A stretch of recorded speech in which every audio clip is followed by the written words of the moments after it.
Informasi terbaru dikatakan nih geng ya, berdasarkan hasil identifikasi dari perusahaan analisis blockchain yang bernama Elliptic. Pelaku dari serangan ini itu adalah lagi-lagi pelaku yang sama dari yang sebelum-sebelumnya, yang bernama Lazarus Group, yaitu sebuah kelompok hacker yang berasal dari Korea Utara. Nah, kelompok ini diduga dijalankan oleh Korea Utara untuk meretas dan mencuri uang dari banyak instansi, lembaga, sampai perusahaan yang memiliki aset miliaran dolar. Uang-uang yang dicuri oleh Lazarus Group ini pada akhirnya akan diserahkan kepada Korea Utara untuk mendanai proyek nuklir milik mereka. Yo geng, tekan tombol subscribe geng. Hey yo, what's good? Welcome back to Kamar Jiri.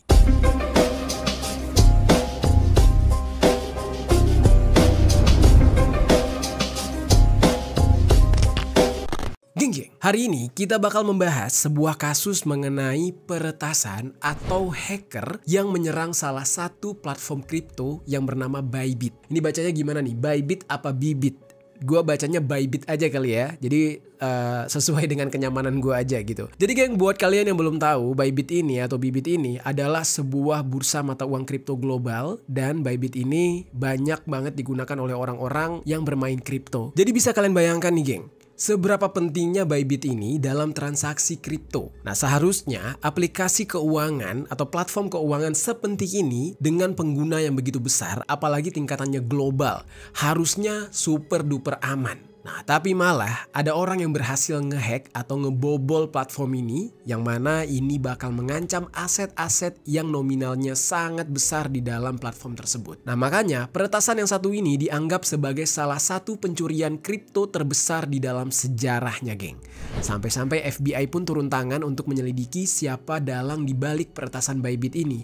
Dan diduga pelakunya nggak lain adalah seorang hacker yang berasal dari Korea Utara. Dan dia sudah memiliki sepak terjang ngehack dan nyebarin virus berbahaya ke sistem-sistem. Wah, padahal kemarin kita baru bahas ya, bahwa Korea Utara itu mendanai para hacker mereka untuk ngebobol Bitcoin. Lalu hasilnya ya dipakai untuk memajukan atau membangun negara mereka. Yang artinya berarti para hacker ini di backup oleh Kim Jong-un. Nah, hari ini orangnya ketahuan. Salah satunya nih ya, belum semuanya. Salah satunya ketahuan. Dan siapakah orang ini? Apa tujuan dia ngehack Bybit? Nah, kalian pasti bakal lihat sosoknya itu tampan, ganteng ya. Opa-opa Korea lah. Cocoknya jadi model atau jadi pemain film. Dan kali ini kita bakal membahas secara lengkap tentang kasus yang satu ini. Langsung aja di sisi lain.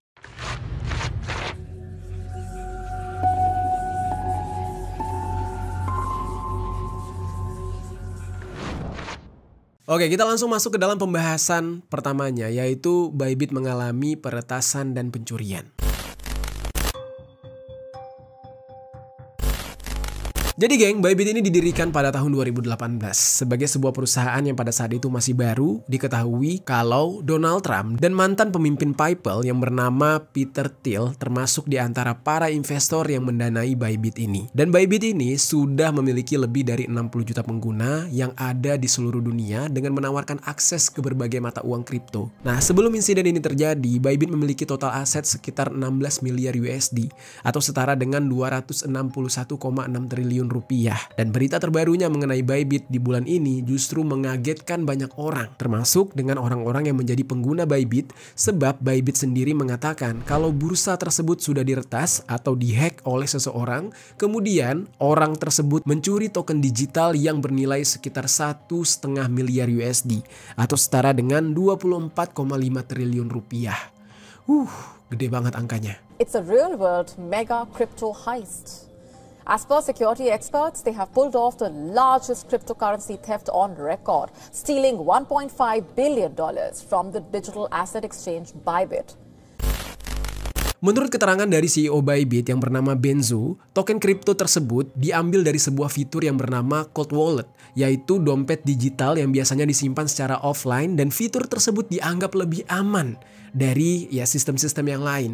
Dan Cold Wallet ini biasanya digunakan untuk menyimpan token Ethereum, dan hacker tersebut bisa mengambil alih Cold Wallet tersebut dan mentransfer sekitar 401.000 ETH atau Ethereum ke alamat yang tidak dikenal. Entah apa alasannya, hacker tersebut hanya menargetkan token Ethereum yang ada di Cold Wallet, padahal dia bisa mengambil yang lain. Nah, tapi yang dia targetkan hanya Ethereum doang. Terus geng, sampai tanggal 24 Februari kemarin, lebih dari 195 juta USD yang kalau dirupiahkan itu sekitar 3,1 triliun rupiah, di mana itu sekitar 14,5% dari aset yang dicuri sudah ditransfer ke alamat yang tidak dikenal. Nah, kalau dikonfirmasi nih geng, skala pencurian yang terjadi kepada Bybit ini melampaui rekor peretasan yang terjadi sebelumnya, yaitu terjadi pada Ronin Network pada tahun 2022 yang mengakibatkan hilangnya token ETH dan USD coin senilai 620 juta dolar atau setara 9,8 triliun rupiah. Nah, oleh karena itu, peretasan yang terjadi terhadap Bybit ini hampir pasti merupakan pencurian terbesar yang pernah terjadi sepanjang sejarah kripto, geng. Meskipun begitu, banyak pengguna Bybit yang merasa khawatir akan adanya peretasan dan pencurian lanjutan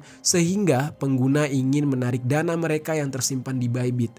Nah, namun Zhou menegaskan seluruh aset dari para pengguna Bybit akan terjamin sehingga bagi para pengguna yang mengalami kerugian akibat peretasan itu bisa ditanggung sepenuhnya oleh Bybit. Nah, jadi perusahaan ini bertanggung jawab penuh, geng. Jadi mereka tuh ya benar-benar menjaga kepercayaan para user mereka. The reason of the hack could be a UI problem, could be due to multiple reasons. But here I want to reassure that for clients, all of the users of Bybit, your money is safe. Menurut media NBC News, Zhou mengumumkan kalau Bybit sudah mendapatkan pinjaman dari pihak yang tidak disebutkan namanya untuk bisa menutupi kerugian mereka dan mempertahankan operasi di Bybit. Kalian bisa bayangkan ya geng, untuk mempertahankan perusahaan mereka tetap berjalan, mereka bukannya fokus mengejar duit mereka yang dicuri, tetapi mereka justru mencari pinjaman. Wah, sedih banget ya. Hilang begitu aja duit mereka dan mereka harus mencari gantinya demi kepercayaan para usernya.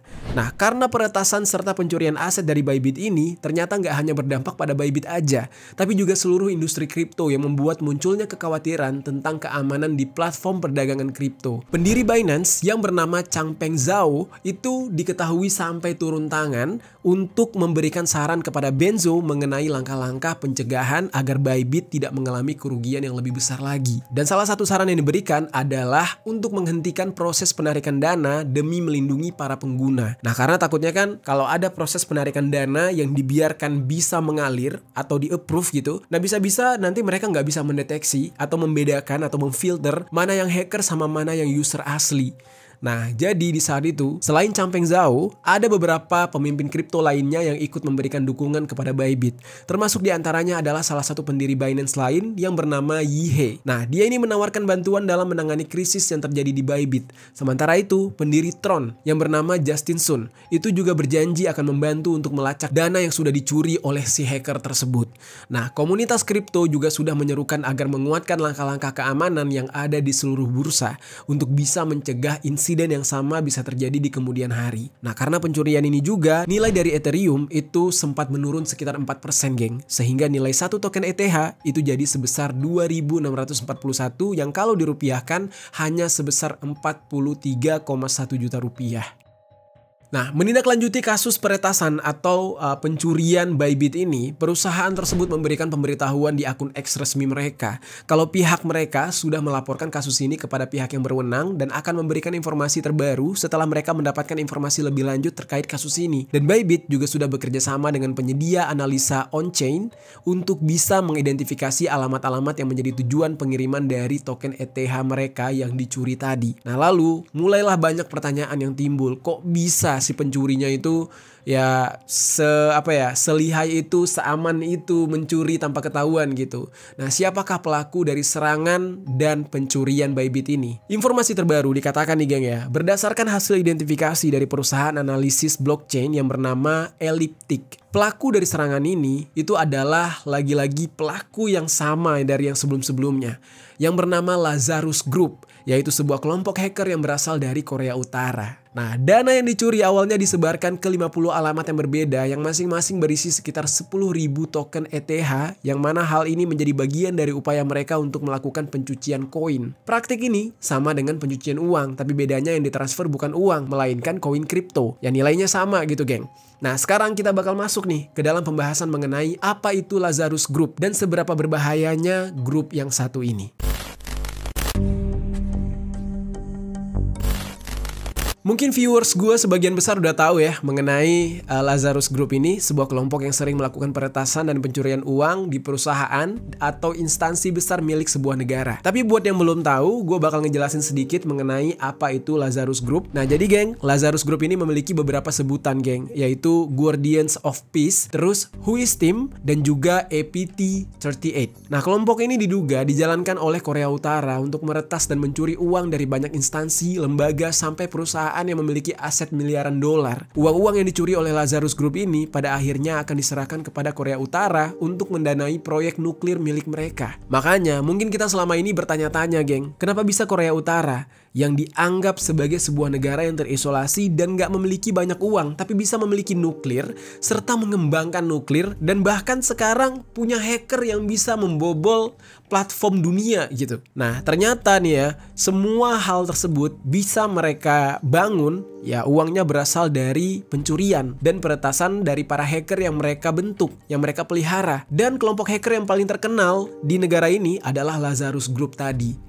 Wah gila banget ya memang ya. Korea Utara tuh wah gila. Dia nggak perlu invest dari negara lain. Kayak contoh kan negara kita tuh banyak diinvest sama Cina misalkan. Atau justru negara-negara lain lagi ya diinvest sama Amerika. Nah Korea Utara dia tuh ya hampir sama kayak sekutu-sekutunya. Rusia mendanai diri sendiri, China mendanai diri sendiri. Nah mereka juga mendanai diri sendiri nih Korea Utara. Tapi dengan cara dari hasil mencuri. Mencuri dari perusahaan dan negara lain lalu untuk membangun negara mereka. Gokil banget. Walaupun sampai sekarang masih banyak hal yang belum diketahui tentang kelompok ini, para peneliti sudah mengaitkan banyak serangan cyber yang terjadi dengan Lazarus Group. Serangan paling awal diketahui dilakukan oleh kelompok ini dikenal sebagai Operation Troy atau Operasi Troy yang terjadi pada tahun 2009 sampai 2012. Operasi Troy ini merupakan spionase cyber dengan menggunakan Distribute Denial of Service atau yang disingkat dengan DDoS. Nah, DDoS ini akan melumpuhkan sebuah website, server atau jaringan dengan membanjiri server tersebut dengan data dalam jumlah yang besar yang membuatnya tidak bisa diakses lagi. Nah, serangan DDoS ini mereka targetkan ke pemerintah Korea Selatan, geng. Jadi tercatat sudah beberapa kali Korea Selatan mengalami serangan seperti ini yang mana diduga kuat kalau ini merupakan serangan dari Lazarus Group. Dan mereka melancarkan Operation Troy tersebut terhadap Korea Selatan. Nah lalu ada peretasan lainnya lagi yang diduga merupakan ulah dari Lazarus Group ini, yang mana mereka menargetkan Sony Picture yang ada di Los Angeles, California. Kasus ini sempat gue singgung juga di pembahasan mengenai peretasan dan pencurian yang dialami oleh Bank Bangladesh. Nah mungkin kalian bisa nonton nih. Terus geng, pada jam 8.36 malam di tanggal 4 Februari tahun 2016, Lazarus ini mulai menguras uang dengan melakukan transfer sebanyak 35 kali dengan total 951 USD dan hampir menguras seluruh isi dari rekening Bank Bangladesh yang ada di New York. Jadi kebayang aja gitu ya, kayak tabungan negara gitu yang mereka ambil. Nah itu videonya. Nah pada saat itu sekitar tahun 2013, Sony mengumumkan akan membuat sebuah film yang berjudul The Interview yang latar tempatnya itu ada di Korea Utara. Dan ceritanya itu ada seorang pembawa acara atau host serta produsernya yang akan pergi ke Korea Utara untuk mewawancarai Kim Jong-un. Nah namun dalam perjalanannya tersebut mereka dibujuk oleh CIA untuk mengeksekusi Kim Jong-un. Dan merasa nggak terima dengan cerita yang diangkat di film tersebut, pihak Korea Utara mengancam akan melakukan tindakan balasan terhadap Amerika kalau Sony tetap akan merilis film itu. Pihak Amerika mana mempan diancam-ancam gitu kan. Dan singkat cerita, pada bulan November tahun 2014 ada sebuah email yang diterima oleh para bos Sony yang menyebut diri mereka sebagai Guardians of Peace yang identik dengan Lazarus Group dengan mengancam akan melakukan kerusakan besar dalam tanda kutip nih. Nah 3 hari kemudian ada sebuah gambar yang muncul di komputer para staf Sony berupa kerangka berwarna merah darah dengan taring dan mata yang melotot. Selain itu, gaji para eksekutif Sony, email internal rahasia dan detail filmnya dibocorkan oleh Lazarus Group ini di internet, serta aktivitas perusahaan sempat terhenti karena komputer mereka dinonaktifkan dari virus yang dikirimkan oleh kelompok Lazarus Group. Nah para staf di saat itu nggak bisa absen menggunakan kartu milik mereka dan mereka itu nggak bisa menyalakan printer sama sekali. Terus selama 6 minggu ada outlet kopi yang berada di kantor pusat Sony yang tidak bisa menerima pembayaran menggunakan kartu kredit. Pokoknya gila-gilaan diserang sama Lazarus Group dari Korea Utara ini.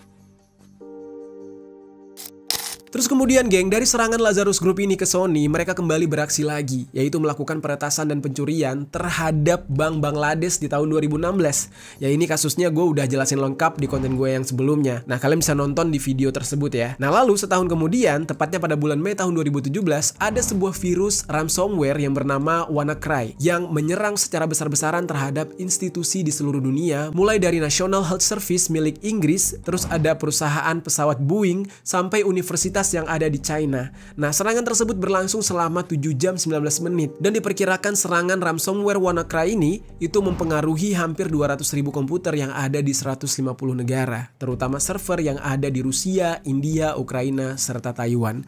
Ransomware WannaCry itu mengacak-ngacak setiap file dari target mereka dan meminta tebusan sejumlah uang, yaitu berupa ratusan dolar untuk bisa membebaskan data yang mereka curi. Nah, tebusan yang diminta berupa mata uang virtual yaitu Bitcoin. Nah, dari kasus ini, penyidik dari UK's National Crime Agency yang bekerja sama dengan FBI itu turun tangan untuk menyelidiki kode dari ransomware WannaCry ini. Dan ditemukanlah kalau adanya kemiripan dengan virus yang digunakan oleh Lazarus untuk meretas Bank Bangladesh serta perusahaan Sony. Ketahuan lagi di situ, ya pelakunya lagi-lagi Lazarus dari Korea Utara. Dari semua peretasan dan pencurian yang dilakukan oleh Lazarus, ini menjadi bagian dari latihan yang mereka lakukan untuk terus menguatkan sistem yang mereka miliki. Agar dari peretasan dan pencurian yang sebelumnya, mereka bisa lebih baik lagi, bahkan bisa menyamarkan jejak kejahatan mereka. Terus geng, di tahun-tahun berikutnya, perusahaan keamanan teknologi itu menghubungkan lebih banyak serangan mata uang kripto yang terjadi dengan Korea Utara. Contohnya pada tahun 2018, Recorded Future itu mengeluarkan laporan yang menghubungkan Lazarus dengan serangan terhadap mata uang kripto Bitcoin dan Monero yang sebagian besar terjadi di Korea Selatan. Nah, jadi memang Korea Utara ini spesialisnya menyerang kripto, mengambil uang-uang dari seluruh dunia. Nah, serangan ini secara teknis mirip dengan serangan sebelumnya, yaitu ketika ransomware WannaCry dan juga serangan terhadap Bank Bangladesh serta perusahaan Sony. Nah, berlanjut lagi pada pertengahan September 2019, Amerika Serikat mengeluarkan peringatan publik mengenai adanya versi terbaru dari malware yang dijuluki sebagai Electric Fish yang diduga juga dilakukan oleh Lazarus. Kemudian pada akhir tahun 2020, Lazarus ini menargetkan perusahaan farmasi dengan menggunakan teknik spear phishing. Dan anggota Lazarus ketika melakukan spear phishing ini, mereka menyamar sebagai pejabat kesehatan dan menghubungi karyawan dari perusahaan farmasi melalui sebuah link phishing tersebut. Terjebaklah si karyawan tadi.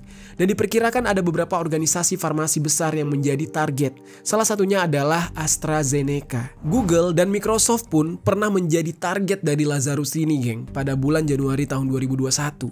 Kelompok Lazarus ini membuat beberapa profil di Twitter, GitHub, terus juga LinkedIn. Nah, mereka menyamar sebagai peneliti yang bertugas untuk meneliti software dan menggunakan profil tersebut untuk berinteraksi melalui kiriman dan konten di dalam komunitas penelitian keamanan serta mengirimkan kerjasama dalam sebuah penelitian. Nah, setelah itu, Lazarus ini bakal memberikan sebuah file yang berisikan malware dan nantinya akan di-download oleh para staff dari Google dan juga Microsoft. Nah, jadi memang berbahaya banget sistem mereka. Mereka ngejebaknya dari para staff, nanti udah keklik baru menyebar ke seluruh komputer yang ada di perusahaan. Dan mereka ini cerdas banget, geng. Cara mereka untuk masuk ke dalam sistem itu halus banget tanpa ketahuan. Terus siapa sih orang yang ada di balik Lazarus ini? Nah, sekarang kita akan masuk ke part yang paling disukai oleh cewek-cewek nih. Yaitu ternyata orang di balik Lazarus ini adalah seorang opa Korea yang good looking. Jadi bisa dikatakan ya hacker ganteng. Ini jarang-jarang nih hacker ganteng. Biasanya kalau hacker itu mukanya muka capek ya, begadang terus soalnya. Nah, tapi yang satu ini ganteng nih. Kita bahas orang-orang yang menjadi bagian dari Lazarus.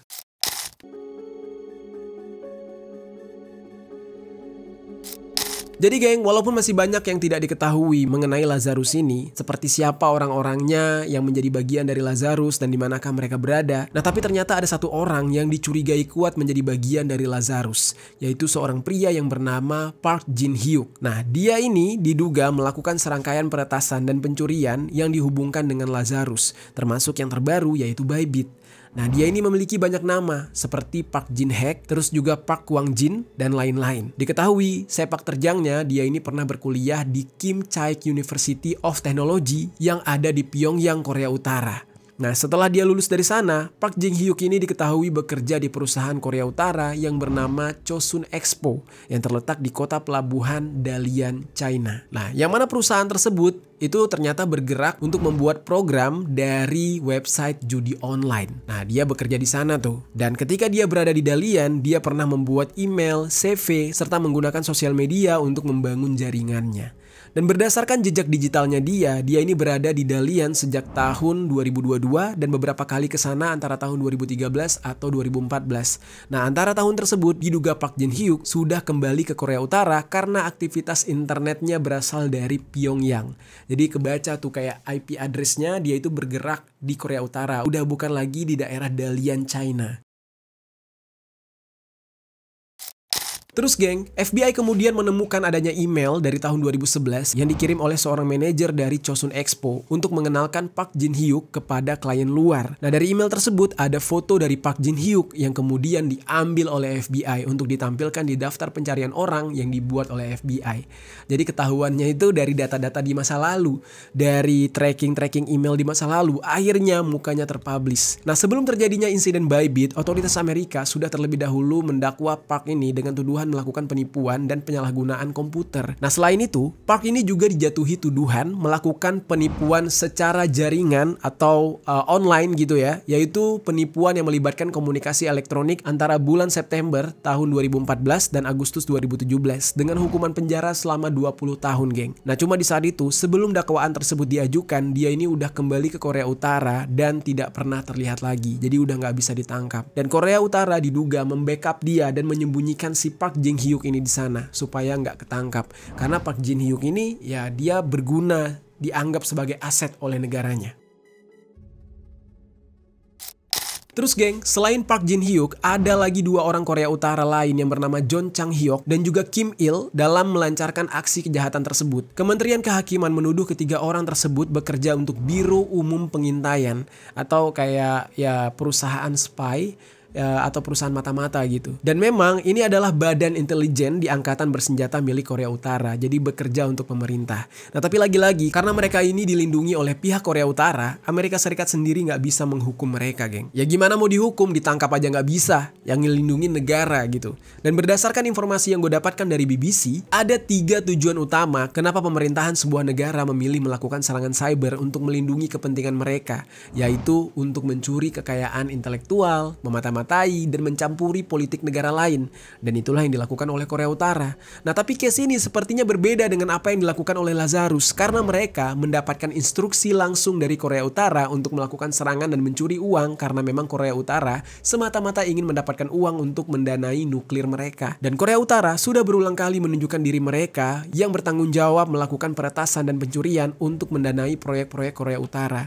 Oleh karena itu, Lazarus dianggap sebagai perampok bank terkemuka di dunia yang dilindungi oleh Korea Utara, dilindungi oleh negara gitu. Nah, kalau biasanya di negara-negara lain hacker itu dianggap penjahat dan pemerintah pasti menghukum mereka, tapi lain hal dengan Korea Utara. Pemerintahnya malah bekerja sama dengan Lazarus untuk bisa menghasilkan uang demi membangun nuklir negara mereka. Dan sampai saat ini FBI masih memburu ketiga orang tersebut dan pencurian serta peretasan yang terjadi di Bybit menjadi daftar tambahan mereka di dalam dunia kejahatan cyber yang sudah mereka lakukan bertahun-tahun.